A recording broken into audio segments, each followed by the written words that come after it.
todas, aqui é Ernesto Barros, eu sou repórter, crítico de cinema aqui do Jornal do Comércio do Recife. Eu estou justamente aqui na Central de Notícias, aqui na redação, para mais um programa, JTV, na TV JC, o Mais Cinema. Essa semana não está tão lotada de filmes quanto esteve na semana passada. Na semana passada, vocês lembram, foram 9 filmes estreando, mais uma pré-estreia. Este ano, esta quinta-feira, nós temos 6 novos filmes. Não deixa de ser também uma boa quantidade de filmes, né? 6 filmes é muito também. Está sendo assim atualmente, né? Muitos filmes toda semana. Nós vamos começar com um filme que teve pré-estreia semana passada no cinema da Fundação. É um filme bastante importante, chama-se Galeria F. Esse filme trata de mais uma história dos anos de chumbo do Brasil, quando o Brasil, na época o Brasil passou 21 anos sob o governo militar. Muita gente hoje, a gente está discutindo muito essa questão da ditadura, né, porque o país passa por um momento muito delicado, que muitas pessoas parecem não lembrar o que realmente aconteceu nos anos 64, 89, quando o Brasil viveu sob o comando dos militares, que o Brasil não tinha liberdade política, nem as pessoas tinham liberdade para se expressar. Hoje nós temos, e muito, né? Há muitos anos. E esse filme conta a história de um jovem, o Teodomiro Romeiro dos Santos tinha 14 anos quando resolveu entrar num partido de esquerda, e aos 18 anos, 19, ele estava em Salvador, com um grupo de colegas, foram assaltar um banco, e a polícia encontrou com eles, a polícia militar, e ele, para salvar um colega, atirou num soldado da aeronáutica, um sargento, e por causa disso ele foi condenado à morte em Salvador, na penitenciária Lemos de Brito.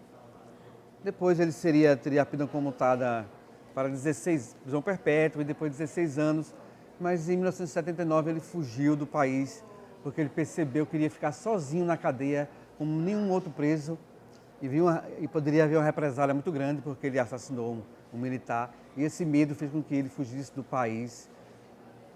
Saiu de Salvador, e saiu até Brasília e foi para a França, onde passou mais 6 anos exilados. Voltou em 1985, continuou a vida dele, juiz do trabalho, já está aposentado hoje. É um senhor exemplo de Teodomiro, de vida e tudo.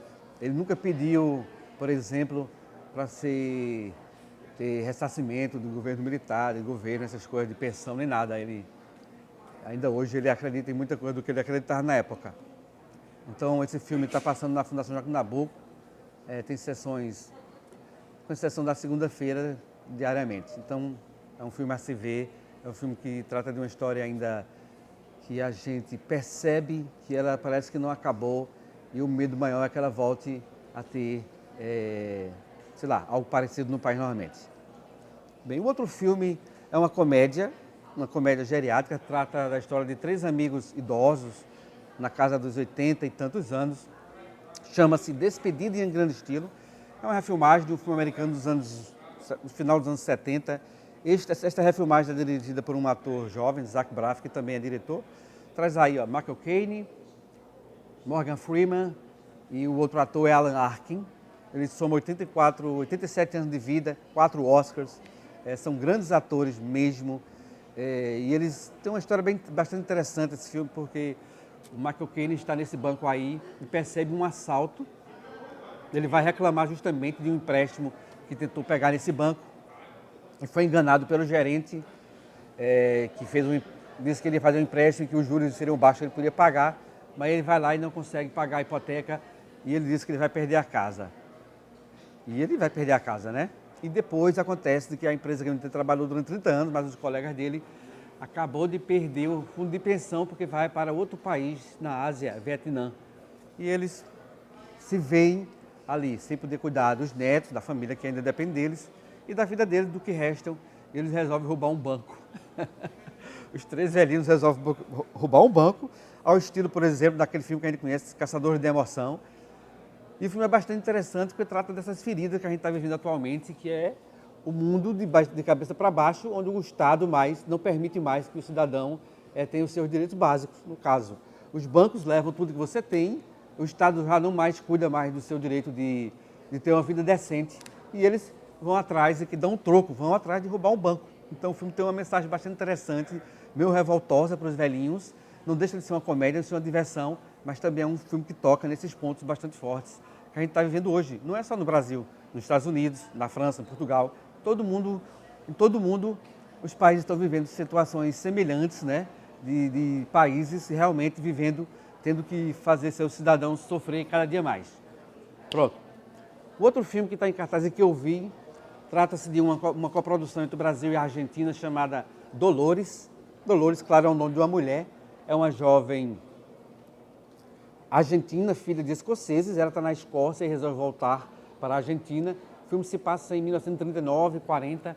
Ela vem da Europa justamente na mesma época em que Hitler invade a Polônia.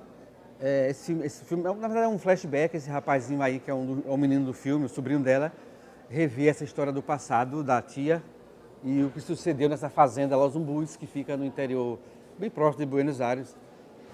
A Argentina é um país muito rico, né, de paisagem e de uma tradição muito rica. Também ele mostra aí nos anos 40 essa família aí, descendente de escoceses de um lado, ingleses de outro, que Dolores volta fugindo da guerra, mas também volta para essa fazenda porque a irmã dela morreu, deixou um filho, e ela teve uma paixão por esse Jack, esse personagem aí, que é o Guilherme Fennig, que é o cunhado dela.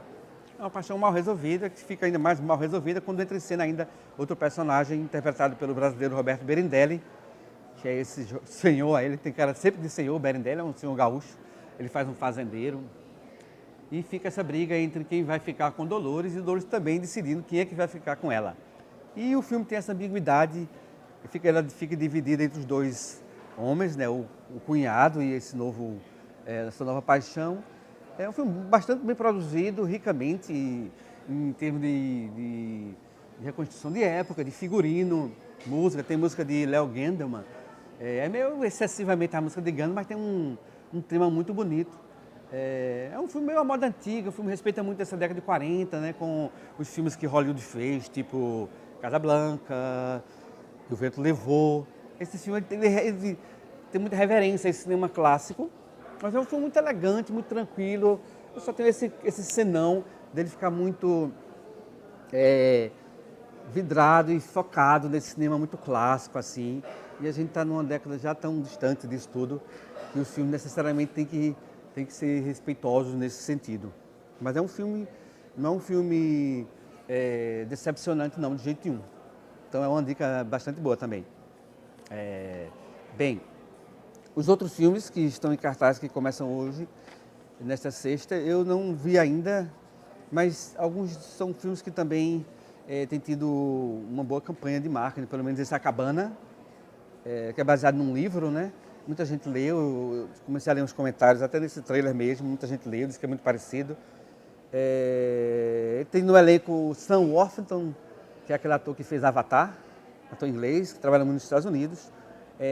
Tem participação também de Alice Braga, brasileira. E também vocês vão ver lá no finalzinho do trailer, é porque essa parte aí começa a vivência dele com a família, e que tudo começa porque a filha mais nova dele desaparece do nada, o corpo, e o filme, essa procura todinho pela filha, esse cara procurando ela, e ele recebe uma comunicação de que o corpo dela estaria nessa cabana, e ele vai atrás. É um filme que tem uma mensagem meio espiritualista. Eu também não sei muito sobre esse filme, gostaria de assistir também, mas tem esses 3 atores que a gente conhece dos filmes, e a Otávia Spencer, inclusive, veio ao Rio de Janeiro esse ano falar sobre esse filme. A distribuidora trouxe ela, hoje eu vi em jornais várias entrevistas com ela. Então, Otávia é uma senhora atriz, já ganhou um Oscar, né? Esse ano ganhou outra indicação.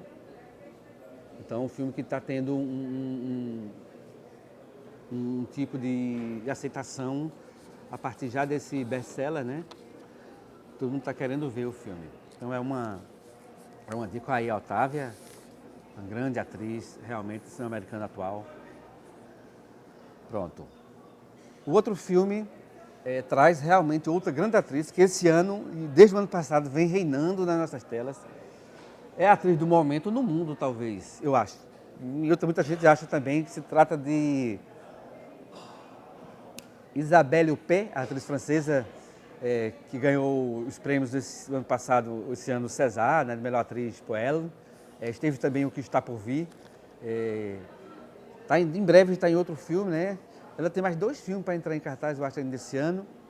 Neste aí é uma produção belga, holandesa, francesa, onde ela faz um personagem de uma cantora dos anos 70, que trabalha nesse tipo de frigorífico aí. E um jovem descobre que ela teve o passado de cantora num programa de TV, na época quando o ABBA fazia sucesso. Imagine, né? Os anos 70 são uns 40 anos atrás. E o seguinte, esse filme trata justamente dessa tentativa de trazer ela para um comeback, sair daquela vida que ela vive há tanto tempo sozinha para ter uma nova vida como cantora. No trailer eu não vi em nenhum momento a voz dela, eu não lembro de ter visto alguma vez na minha vida Isabelle Huppert cantando, mas quem sabe ela realmente cante. Então, quem estiver interessado ou curioso, tem que ver o filme. Por fim, há também um filme infantil, que muita gente está esperando, os pais, as criancinhas aí, que é o novo filme dos Smurfs, que é Os Smurfs e a Vila Perdida. A novidade é que esse filme está muito focado na personagem feminina, a Smurfette. Vou ler a sinopse para a gente entender melhor. Smurfette não está contente. Ela começa a perceber que todos os homens do vilarejo dos Smurfs têm uma função precisa na comunidade. Menos ela. Indignada, ela parte em busca de novas descobertas e conhece uma floresta encantada, com diversas criaturas mágicas. Enquanto isso, o vilão Gargamel segue os seus passos. Tá vendo? As mulheres realmente estão muito indignadas com o que está se passando no mundo, em todo canto, né? Até nos desenhos animados. Quanto mais no momento atual que a gente vive, como hoje no Recife, com essa notícia de que mais uma mulher foi vítima de um feminicídio. Então, a gente termina com essa nota triste e, ao mesmo tempo, que a gente tem que ir para os cinemas e continuar a nossa vida. É isso, galera. Paz para todo mundo. Muito obrigado. Até a próxima, quinta-feira.